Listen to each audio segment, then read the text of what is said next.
It has been about a decade since Gone Girl turned Gillian Flynn into one of the best-known thriller and mystery writers today. Since then, she's written and produced other stories like Sharp Objects and Dark Places. Gillian Flynn originally started out as a journalist, but these days she's a novelist, screenwriter and producer. And who am I? I am a wannabe writer who for the last 1 or 2 years has started to try to make an active effort in not just plotting around, but actually producing readable output. So as much as I like her books, especially the tone and how the mysteries are set up, what really drew me to this routine and trying it out is that I read in an interview that Gillian Flynn writes at night. Right now, my work hours are pretty flexible, which gives me the freedom to actually try out this routine in the first place. You will see why in a moment. And every time when I'm free to design my own routine, when there are no outside forces forcing it on me, I fall back into the same sleeping schedule, which is go to bed at 4 a.m. and wake up at 11 a.m. without alarm clock every time, exactly those hours. It's like built into my DNA or something. So that's why I was looking for a writing routine to try that would fit that sleeping schedule. Try something that basically works for me and not trying to mold myself into something. So reading through interviews from Gillian Flynn, there are 3 parts to this routine that I tried out. And obviously this is from one particular time in her writing life, and her routine probably has changed, especially now that she's doing more screen working and producing. She's probably writing at different times, but this is really just kind of like a snapshot routine which really fit me, so that's what I adapted. So the first part of the routine is all about transitioning into the routine and creating that writing focus. The second part is the writing itself, and then the third part is transitioning out of the routine, and that third part is mostly there because she writes a lot of very dark stuff, so a way to get herself out of that headspace before returning to her own life and before going to bed. And because I know that the thing that you're really interested in is the conclusion and what this routine will bring to your writing life, here is basically the conclusion in short. So I personally really love this routine. It fits me perfectly, and what it did is it basically gave me a writing routine that I could adapt to myself, so basically follow along in a pre-made writing routine, but something that really played into my own preferences. That being said, I would split this routine into 2 parts. The first part is the routine parameters, so stuff like where to write, when to write, and those rituals to start focusing. And the other part is more the writing process itself. And so the writing process itself, that is more the thing. Just because you adapt someone else's routine as to where to write, it doesn't really help you with what you yourself should be writing, right? So that part was still just as hard as it always is. It doesn't really matter if you write at 3 a.m. or during the day, you still have to figure out where in your story you are and what is going to happen next, right? So that's why the routine elements really work for me, and the writing itself just as hard as always. That being said, let's get into the details of what this routine looks like. So like I mentioned, the interview stated that she writes at night, and she writes from 11 p.m. to 3 a.m., which is exactly why I adapted this routine in the first place. So this wasn't hard for me at all. And the thing that I really liked about those hours is just being able to write in the dark and being able to write along my own natural preference for when I'm most awake, when I'm most productive.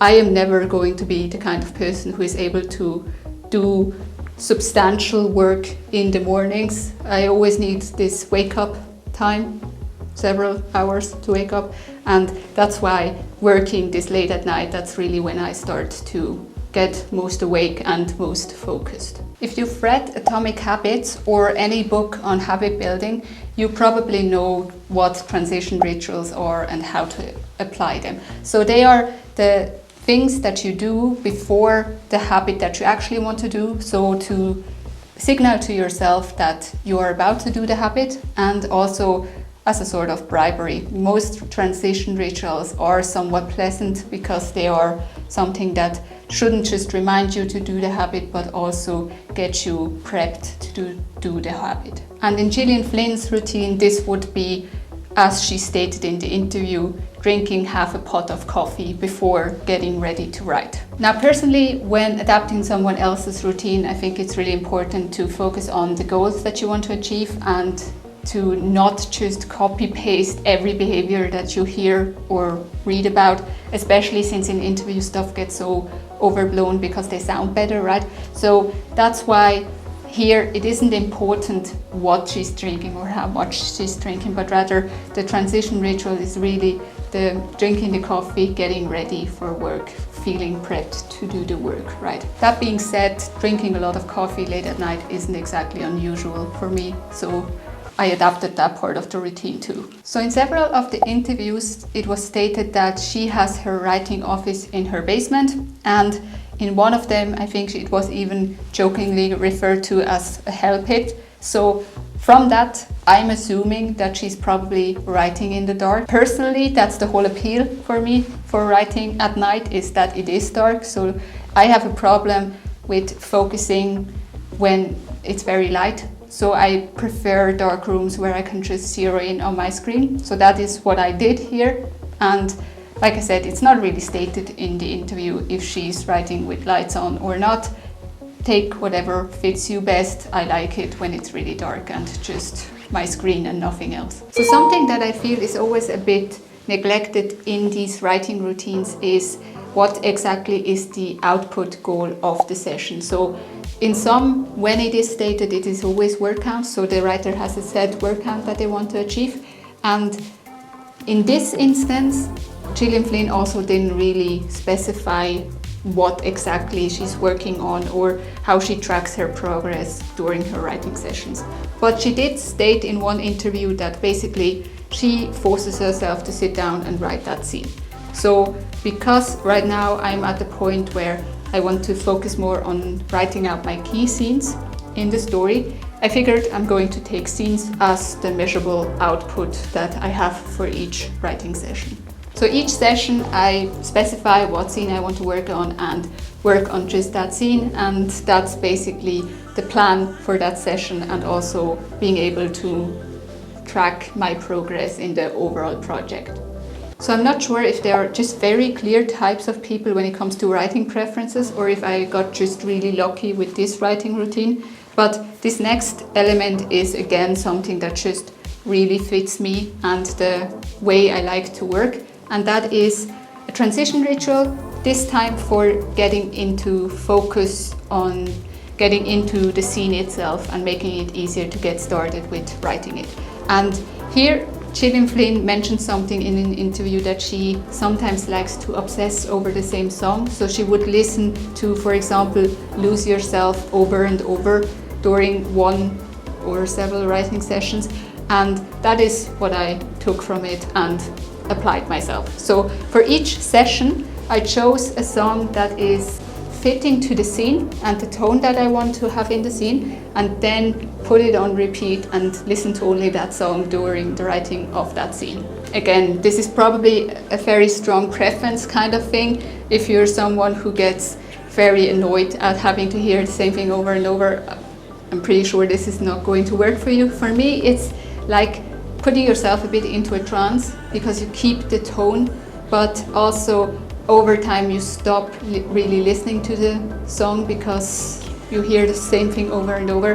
And that's also, there's something to it that you don't know when the song is going to stop, so you lose track of time. I really liked that aspect to it. And not that you asked for it, but I did make a playlist of the songs that I listened to during the last week when I did this experiment, and those are basically the tones that I try to apply in my scene. As mentioned earlier, just because I like the routine itself doesn't mean that the writing process gets any easier. So just because I like writing at night doesn't mean that I don't struggle sometimes with figuring out the exact dialogue and how the characters would sound and say stuff, right? And for those moments, here the next element is basically bribery, which is that she mentioned in one interview that she likes to have candy during her writing session. So I figured I'm going to adapt that as well, and I made it very much the thing that I would resort to when I started feeling tired or kind of uninspired. Which brings me to the next element, which is a very clear, stable part of her routine that was mentioned in actually several interviews. And that was that when she's starting to feel stuck or tired, she starts playing a game.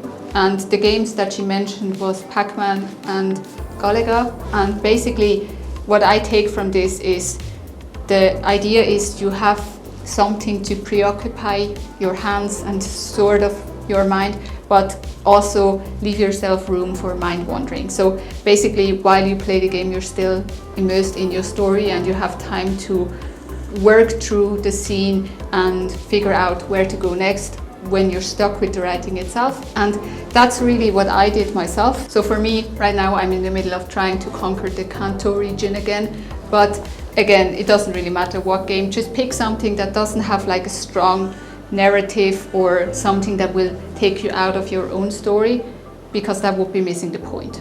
As to when exactly she takes those breaks isn't stated. The way I applied it is I have like those 4 hours of solid writing time, right?